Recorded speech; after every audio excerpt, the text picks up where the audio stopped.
Cuddalore and then Ramanathapuram இவங்கெல்லாம் கேட்டதுலேருந்து ICT implication பற்றி பொதுவாக பேசியிருக்கிறீங்க. இன்ஃபர்மேஷன் கம்யூனிகேஷன் டெக்னாலஜி பற்றி. கம்ப்யூட்டர் அப்ளிகேஷன் அப்படிங்கிறது ஒரு ஃபெசிலிட்டேட்டர் தான், அது ஒரு வசதி பொருள் தானே.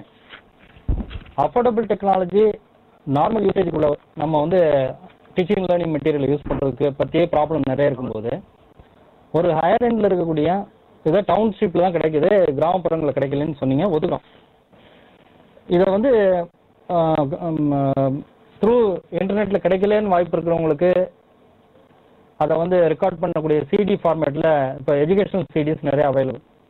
இப்போ ரேடியோ டிவி வந்துட்டு மாதிரி அட்லீஸ்ட் ஒரு கம்ப்யூட்டராவது ஒரு சென்டருக்கு வந்திருக்கும், அந்த யூஸ் பண்ணிக்கலாம். இல்லை டயட்டுக்கு நீங்கள் கூட்டிகிட்டு போய் ஸ்டூடெண்ட்ஸை கூட்டிகிட்டு போய் அங்கே இருக்கக்கூடிய ஃபெசிலிட்டிஸை நீங்கள் பயன்படுத்திக்கலாம். அதாவது அந்த கம்யூனிட்டியில் நீங்கள் முதல்ல ஒரு கேள்வி வந்தபோது சொன்னது, ரிசோர்ஸை வந்து நீங்கள் ஆளாக இருந்தாலும் சரி பொருள்களாக இருந்தாலும் பக்கத்தில் இருக்க கல்வி நிறுவனத்தோட அதை பயன்படுத்திக்கலாம். நமக்கு இல்லாத போது நம்ம பக்கத்தில் பயன்படுத்திக்கிறதுல ஒன்றும் தவறு இல்லை, கிடைக்கும் போது. ஆனால் அதுதான் நம்மளுடைய தரத்துக்கும் நம்மளுடைய கல்வி மதிப்புடையதாகவும் நினைக்க வேண்டாம். படித்த கல்வி மாணவர்களுக்கு முழுமையாக போய் சேரணும். இப்போ கடைசியாக நம்ம பேசும்போது கடலூர்லன்னு சொன்னாங்க, டீச்சர்ஸ் வந்து பிஹெச்டி அளவுக்கு படிச்சுட்டு போயிடுறாங்க, ஆனால் அவங்களுடைய இது வந்து கல்வித்தரம் வந்து மாணவர்கள் வந்து சேரலைனாங்க. அதை நம்ம ஒத்துக்கிறேன். நாம் கற்ற கல்வி சமுதாயத்திற்கு மாணவர்களுக்கு அல்லது நம்ம பணிக்கு பயன்படலைன்னா அந்த கல்வினால ஒரு பிரயோஜனம் இல்லை. ஆசிரியர்களுக்கு வெறும் பட்டம் அல்லது வேற ஏதாவது அதுக்கு ஒரு மானியம் கிடைச்சிக்கிட்டு இருக்குமே தவிர அரசியலேருந்து அரசர்கள் மாதிரி எப்போ மதிப்பு இருக்கும் சமுதாயத்தில்? அரசருக்கு அரசாட்சி உரிமை இருந்தால் தான்.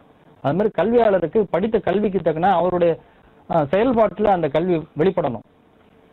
நல்லா சொன்னாங்க அந்த தலைமை ஆசிரியர் அவங்க கடலூர்ல இருந்து, அதை நான் ரொம்ப ஒத்துக்கொள்கின்றேன். அதே மாதிரி தான் ஐசிடி ஃபெசிலிட்டிஸை பற்றி பேசும்போது நம்மகிட்ட இருக்குது டவுன் ஸ்கூலாக இருந்தால் ரைட்டு, இல்லையாக்கும் கிராமப்புறத்தில் கிடைக்கல அல்லது ஒன்று இருக்குன்னாலும் போதும்.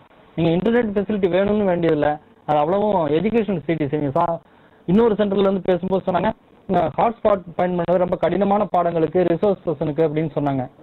அந்த மாதிரி பாடங்களுக்கெல்லாம் எஜுகேஷன் சீரீஸ் நிறைய இருக்குது மார்க்கெட்டில் அவைலபிள். அது எங்கே கிடைக்கும் யார்ட்டே அப்படிங்கிறதெல்லாம் நீங்கள் ரிசோர்ஸ் பர்சன் கான்டாக்ட் பண்ணும்போது அவங்க லிஸ்ட் அவுட் பண்ணுவாங்க. உங்களுக்கு என்ன தனிப்பட்ட முறையில் இருந்தாலும் கான்டாக்ட் பண்ணிக்கலாம். பீப்பிள் பற்றி பேசும்போது சொன்னாங்க ஆசிரியர்களை மேலாண்மை பற்றி பேசினாங்க. ரிசோர்ஸ் பர்சன் அவங்கள மேனேஜ் பண்ணுறதை பற்றி அக்கம் பக்கத்தில் இருக்கிறவங்க பயன்படுத்திங்க. இருக்கக்கூடிய ஆசிரியர்கள் குறைவாக இருக்கிறாங்க, ஆனால் அவங்களுடைய பாடச்சுமைகள் அதிகமாக இருக்குன்னா டிவிஷன் ஆஃப் லேபர் அப்படிங்கிறது இருக்கு இல்லையா, அது மாதிரி ஒர்க் அலாட்மெண்ட் கொடுங்க. எல்லாருக்கும் யார் யாருக்கு இதை செய்ய முடியுமோ அவங்கவுங்க அதை எடுத்துக்கிட்டோம் சரிங்க. அதுக்கு தக்கன அவங்கள வந்து நீங்கள் ரெகக்னைஸ் பண்ணுங்க, அவங்களுக்கு ஒரு அக்னாலஜ்மெண்ட் கொடுங்க. இட் வில் மோட்டிவேட் யூ தம். அவங்கள வந்து மோட்டிவேட் பண்ணது வேற ஒன்றும் நீங்கள் கேஷாக கொடுக்கணும்னு அவசியம் கிடையாது. அவங்க செய்வாங்க, அதுக்கு செய்யறதுக்கு இது பண்ணலாம். Division of work.